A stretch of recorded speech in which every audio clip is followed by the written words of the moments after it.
Namaskar, my dear friends. Shall we start?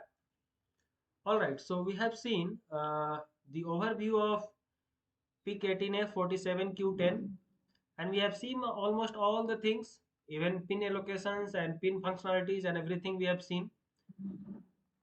What we'll proceed now is we'll try to understand what are the electrical characteristics of this particular microcontroller, and then we will directly get into the design phase. All right.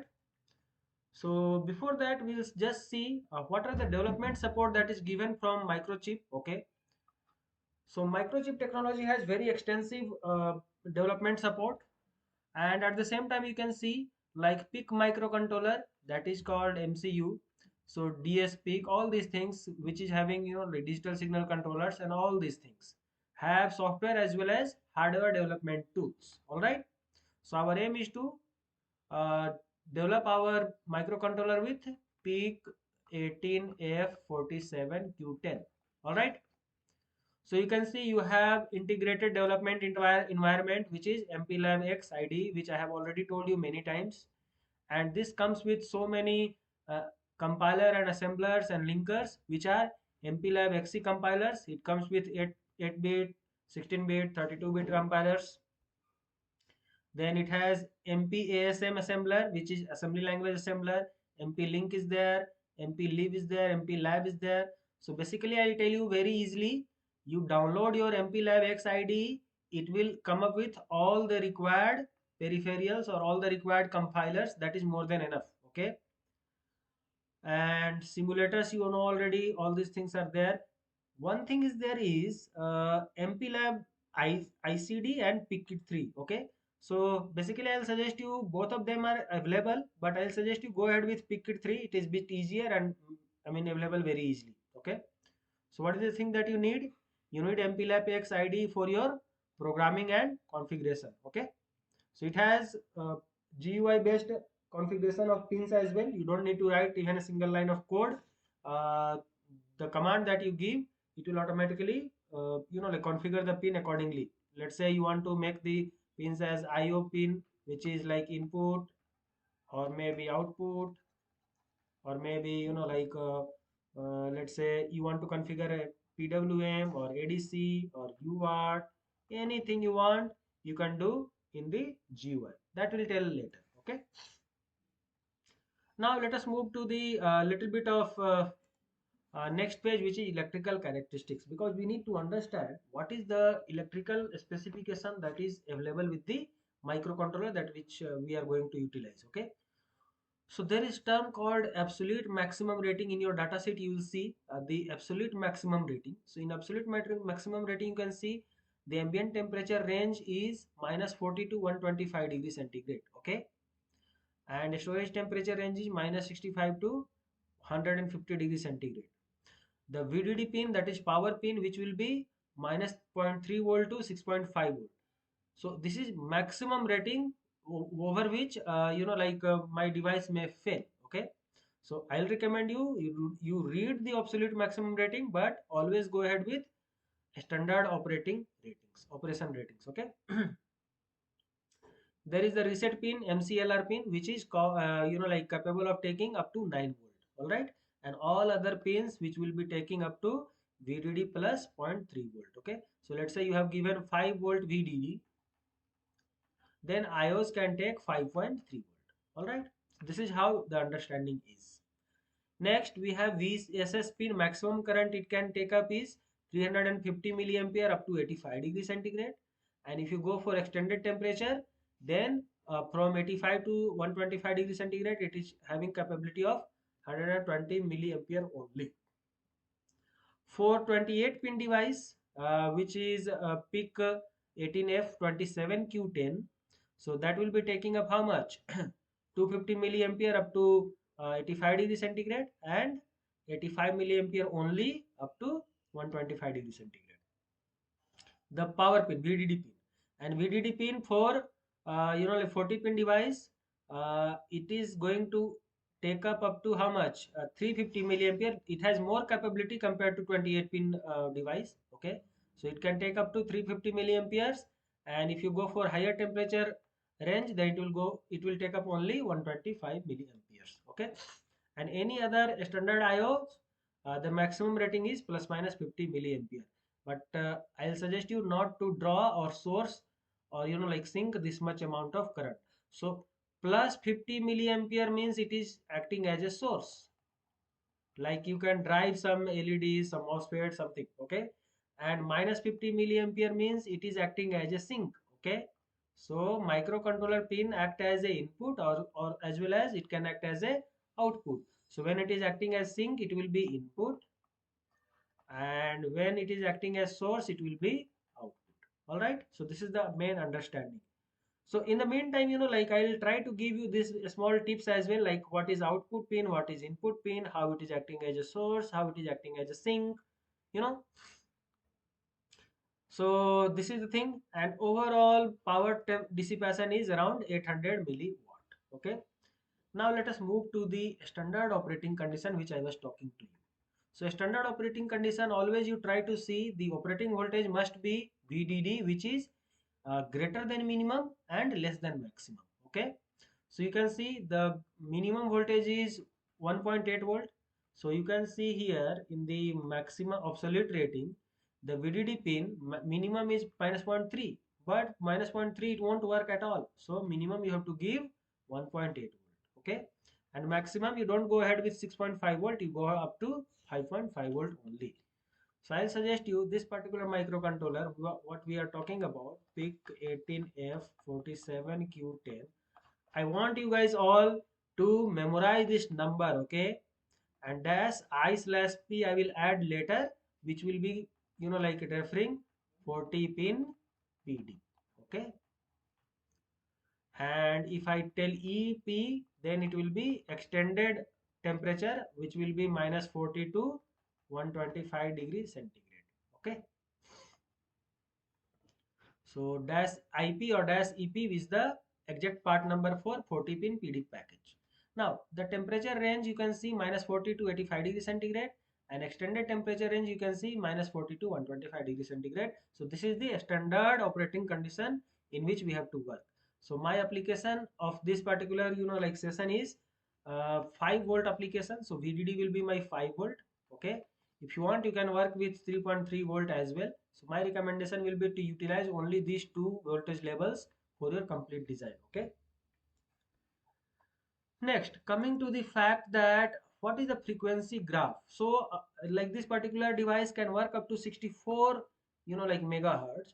So any voltage you give more than 1.8 volt or less than 5.5 volt, it is capable of like working up to complete frequency range. Okay. So whether you want to work with 16 megahertz clock frequency or 32 megahertz clock frequency or 64 megahertz even maximum, so you can like work from 3.3 volt VDD or 5.5 volt VDD application. Okay, good. Our device will be like associated with 4 megahertz application, because our application doesn't need more than 4 megahertz clock frequency. Okay, now let us move to another phase which is called the thermal characteristics. So what is the reason we choose a particular package based on this particular thing, standard operating condition, and we have to find out what is my thermal resistance junction to ambient. So theta JA means junction to ambient. There is something called as theta JC, okay, junction to case. So junction to case will be bit higher and junction to ambient will be bit lower, something like that it is the case. Okay, now you see for 28 pin PD package you have 60 degree like centigrade per watt. That is the like dissipation that it will have. And if you go ahead with SOIC package, it has even worse, it is 80 degree per centigrade. So 1 watt, if you want to like dissipate the power across the IC, there will be a increment of 80 degrees centigrade in the temperature. Understood? What does it mean? Let us say you have ambient temperature at 25 degrees centigrade and you have 1 watt power dissipation. Then the total temperature of this particular IC will be how much? Let us say PD package of 28 pins, so 60 degree plus 25, that will be uh, 85 degrees centigrade. Understood? So this is how it works. Okay. So if you spend less watt, let's say 0.5 watt, So it will be 30-degree increase. So 30-degree increase, 30 plus 25, that will be 55 degree centigrade only. Understood? So this is how it changes. Now, why I was suggesting that go ahead with VQFN package or QFN package is because they have the thermal pads below their package, like bottom side. So this is what it helps them to spread the the heat, and that's why their junction to ambient thermal resistance is very less, and that's why they are utilized. That's why they are preferred in high industries, high end devices or high end applications. uh, this VQFN or QFN package are mostly used because of their high thermal capabilities or high thermal dissipation capabilities. Now our aim was to utilize PD package. So PD package, 40 pin PD package, you can see 28 pin was 60-degree, whereas 40 pin it is just 47-degree. So this is like in bit in the mid range, so I am trying to utilize this particular device. Okay. Now, if you want to go ahead with better qualities or something like that, you can always utilize QFN package. Okay, and QFN package will be having very good thermal capabilities. Understood? Next is we have some external oscillator timing requirements. Okay, so if you see ECL, okay, that is external clock. So external clock, it can go up to 1 megahertz. Okay, and 60% duty cycle will be the maximum. So this is minimum, this is maximum, this is typical values. And if you see ECL OS1, OS2, so clock frequency and clock duty cycle, it can take up to 1 megahertz. If you want to go ahead with ECL, means lower frequency range. Okay, so if you want to work with the microcontroller in the lower frequency applications, then maximum you can go ahead with 1 megahertz application.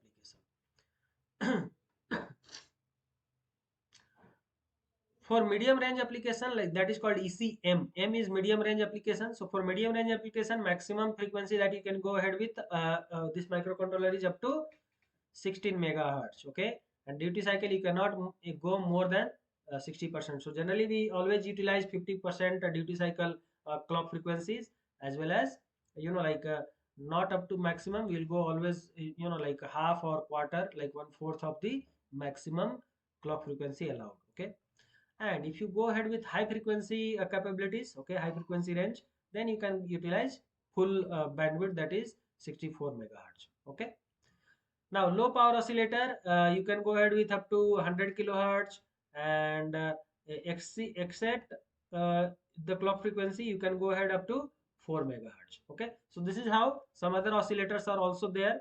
You can go ahead with secondary oscillator, which is generally used for your RTC application, that is real time clock applications. So this is 32.768 kilohertz. Okay, and you can see it has very good accuracy as well. It is not going less than 32 kilohertz and more than 33 kilohertz. Okay, so it has very good capability. So even internal uh, low frequency oscillator is good. Okay, so I think we are good with our external oscillators and like internal oscillator. See, even system clock frequency is there, which is having up to 64 megahertz. So this is OS20 and OS21, and all these things are actually parameter numbers, but their actual symbols are frequency oscillators. Okay. Next is we have other parameters. You can see high frequency oscillators. Okay, so HFSS. So typical values, like you can always go ahead with like 4 megahertz, 8 megahertz, 12 megahertz, 16 megahertz, 32 megahertz, 48 megahertz, and 64 megahertz. So see, it can work from DC to 64 megahertz, but the advantage of utilizing like these standard frequencies are, it is very easy to manipulate for other frequencies. Let's say high, 12 megahertz if you use, so half of this will be 6 or something. But if you directly go ahead with, let's say, 19 megahertz or something, so it will be a bit tough for you to change to other frequencies in your uh, PLL, okay, phase lock loop kind of thing. Okay, so that's why they prefer to go ahead with let's say 16 megahertz or 8 megahertz or like 32 megahertz, something like that. Mostly 2 to the power n range is always suggested, but still they have suggested one other this thing which is 12 megahertz. Okay, good. So I think we are good with this particular frequency parameters. Now I'll just quickly tell you the different part numbers for this particular device so that you can always order the complete part number for your application. So let us say if you are going to go ahead with 44 pin TQFP package, okay, then the like complete part number is PIC 18F47Q10, and after that it is T dash I/PT. So PT is for TQFP, okay. So similar to that, if you see this one, so if it is like VAO, so VAO extension is there, that is making sure that it is having automotive grade capabilities. Okay, so if you want to go ahead with automotive capabilities, you always go ahead with this part number. Understood? So similarly, PT VAO, so this is E and this is also E. This is tape. Okay, T means tape. Okay, and this is without T, so it is like loose packet. So loose packet is also there. Okay, or like a bulk packaging kind of thing. So without T it will be bulk, and with T it will be taped and reel. Okay, so this is how it is there. So TQFP packaging you understood, and QFN package is MP. Okay, so I/MP. M is for QFN packaging. Understood? Now our aim was to utilize actually PD package. So PD package you can see PIC 18F 47Q10 slash sorry dash I/P. Okay, so I/P is going up to minus 40 to 85 degrees centigrade. Now I'll show it to you E/P. So anyway, more are there, which is 10T dash I/P, that is 40 pin QFN package. Now here you see extended temperature range up to 125 degrees centigrade. So this is our target device PD package. Understood? So you want, you can utilize for your QFN package as well as your PD package and TQFP package also. So PT is your TQFP package, and only P is your PD package, MP is your QFN package. Understood? And with extension, that is VAO, is your automotive grade. Okay. So I'll recommend to go ahead with PD package, and then you can go ahead with your QFN package for your automotive application. Okay.